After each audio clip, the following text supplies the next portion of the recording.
Как же давно я хотел произнести слова, которые я сейчас скажу, вы не поверите. Итак, ремейк Persona 3 под заголовком Reload выходит уже через пару недель. Это настоящий праздник как для всех любителей серии Persona, так и для любителей японских игр в принципе. Да и время как никогда подходящее. С момента выхода суперхитовой Persona 5 прошло уже почти 8 лет, а до выхода шестой части еще как минимум 2-3 года. Люди совершенно точно истосковались по серии. И это даже несмотря на то, что Atlus усердно выпускала многочисленные спин-оффы и улучшалки для Persona 5. И нет более подходящей персоны для ремейка, как третья часть. Одна из самых обожаемых поклонниками, игра заложила фундамент той персоны, которую мы сейчас знаем. Этот ремейк можно отчасти сравнить с Resident Evil 4 по части культовости и значимости для серии.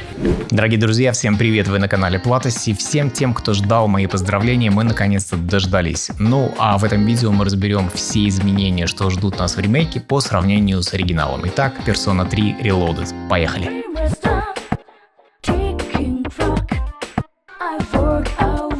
Итак, не будем тянуть кота за хвост, а сразу приступим к самому очевидному. Визуал и графика, аудио и интерфейс. Конечно же, нас ждет новая графика на Unreal Engine 4, обновленный дизайн персонажей и полностью перерисованные спрайты и анимации. По сравнению с оригиналом, прежде всего бросается в глаза, что персонажи стали выше ростом и по стилистике больше похожи на персонажей Persona 5, в отличие от милого детского стиля ранее. Интерфейс был переделан, включая миникарту и календарь с фазами Луны в правом верхнем углу экрана. Миникарта теперь видна и в социальной жизни, а не как ранее только в подземельях Тартара. Все анимационные вставки были перерисованы с нуля, причем некоторые ролики теперь рендерятся прямо на движке игры. Вступительное видео, традиционное интро, тоже совершенно новое, его уже выпустили отдельно, можете посмотреть на YouTube. В интро также представлена новая музыкальная тема Full Moon Full Life. Костюмы персонажа для кастомизации также были освежены и перерисованы. Был полностью изменен дизайн униформ для Тартара. На ручных повязках отражен номер персонажа. Например, у Мицуру это номер 0, у Кена 9, а у главного героя номер 3. Это такая отсылочка на третью игру в серии, вероятно. Переходы от исследования к бою теперь динамически анимированы в зависимости от того, каким образом было инициировано сражение. У героев появятся индивидуальные победные позы, как и в Persona 5. Также будут личные победные позы после каждой общей атаки для каждого персонажа. Озвучка в игре на английском или японских языках, однако субтитров будет довольно много, включая русские, кстати. Atlus наконец осознали реальное количество поклонников по всему миру и важность локализации для популяризации проекта. В отличие от оригинальной Persona 3, которая была залочена на 30 кадров в секунду, ремейк будет работать в плавных 60 в 4К на текущем поколении консолей. Ну, это в общем ожидаемо и неудивительно, но как же приятно. Музыка и аудиодизайн – важнейшие компоненты серии Persona, и поклонники по трейлерам наверняка сразу заметили множество новых и ремиксованных треков. Композитор ремейка Ацуши Китаджо постоянно работал над серией, начиная с 4-й части, и обещает с любовью, уважением и вниманием к деталям подойти к оригинальным трекам, внеся лишь необходимые и важные правки, учитывая то, что игра выходит в 2024 году. Рэпер Lotus Juice на месте в качестве основного исполнителя, однако в игре появится и новая вокалистка Азуми Такахаши. А вот вам список песен Persona 3 Reload. В эстетическом аспекте игры, думаю, это все, что можно отметить. Серия Persona никогда не была игрой, впечатляющей своей графикой и техническими новшествами.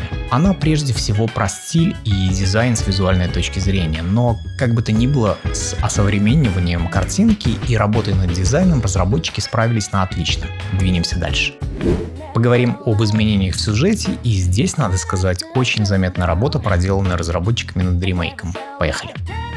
История главного героя теперь подается от первого лица, в отличие от оригинала. Все линии диалогов, как в японской, так и в английской озвучке, были перезаписаны, включая как старые, так и совершенно новые сюжетные линии. Основное изменение затронуло английскую локализацию, где у всех персонажей, кроме одного, появились новые актеры озвучания, что неудивительно, учитывая качество этой самой озвучки в японских играх в те времена. Единственной актрисой из оригинала стала Тара Плат, подарившая голос Элизабет. Все сюжетные события, повышающие отношения между персонажами, были полностью озвучены. Также ранее немые персонажи в этих событиях получили своих актеров озвучки. Основой для сценария диалогов по большей части стала Portable-версия Persona 3. Однако количество строк в сценарии было существенно увеличено, включая новые сюжетные истории. И на данный момент такого количества строк диалогов нет ни в одной номерной части Persona. Социальные связи теперь не могут быть разрушены полностью, хотя и могут откатиться к предыдущему уровню отношений, если вы будете неаккуратны в своих выборах. Процесс восстановления социальной связи стал гораздо проще, и вы можете прокачать максимальный уровень, даже находясь в платонических отношениях с персонажами женского пола, не вдаваясь в романтику. Персонажи теперь будут присылать сообщения, в которых будут приглашать вас составить им компанию, в отличие от оригинала, когда они подходили к герою во время обеда в школе. Как и в последних Persona, была добавлена онлайн-статистика, где вы можете увидеть, как ответили другие игроки на тесты и вопросы в школе, или как и с кем они провели свой день. В игре появятся новые дополнительные эпизоды и истории. Эти истории ограничены по времени и появляются в определенных сюжетных моментах, так что вы можете их с легкостью и упустить. Такие эпизоды были изначально введены в серию для того, чтобы получше раскрыть персонажей мужского пола и отразить дружескую связь с ними. Дать им больше экранного времени наравне с девушками, с которыми, как заведено, можно выстраивать вполне себе романтические отношения.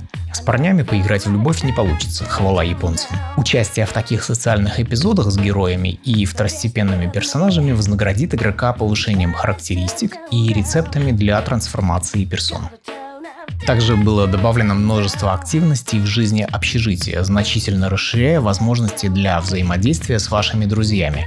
Можно позалипать в компик и поразгадывать загадки, собрать информацию для будущих вылазок в Тартар. А еще можно готовить еду, учиться, читать, смотреть кино со студентами, попутно повышая свои характеристики. Также в ремейке можно заниматься садоводством, выращивая овощи и всякую зелень со своими друзьями. Благодаря этому открываются новые боевые способности и пассивные бафы как для героя, так и индивидуальные способности для других членов группы. Естественно, в школьной жизни разработчики добавили массу новых вопросов и тестов. Окей, двинемся дальше. Изменений много, поговорим о геймплее. Как и в Persona 3 Portable, у игроков будет полный контроль над командой в бою.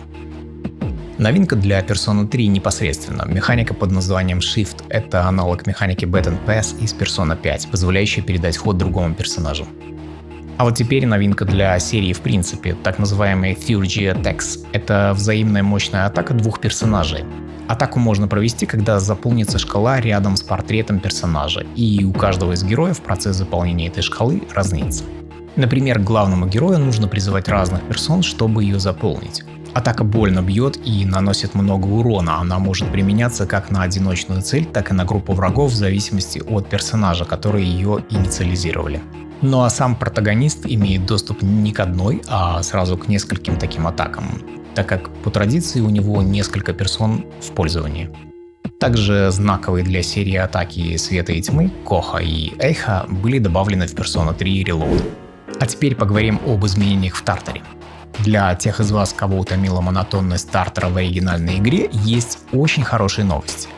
Подземелья были существенно переработаны с массой качественно новых изменений.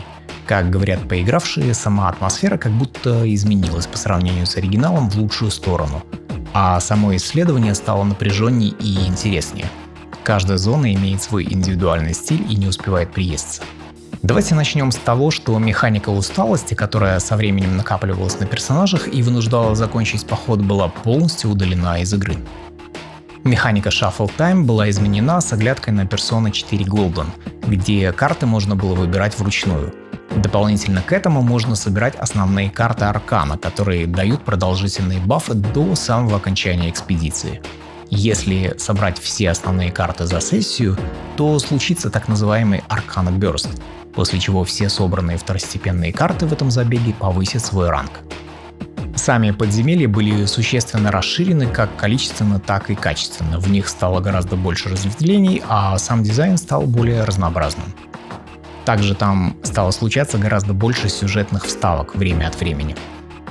На этажах Тартара появились разбиваемые предметы со всякими полезностями, а также закрытые сундуки, которые можно открыть с помощью сумеречных фрагментов.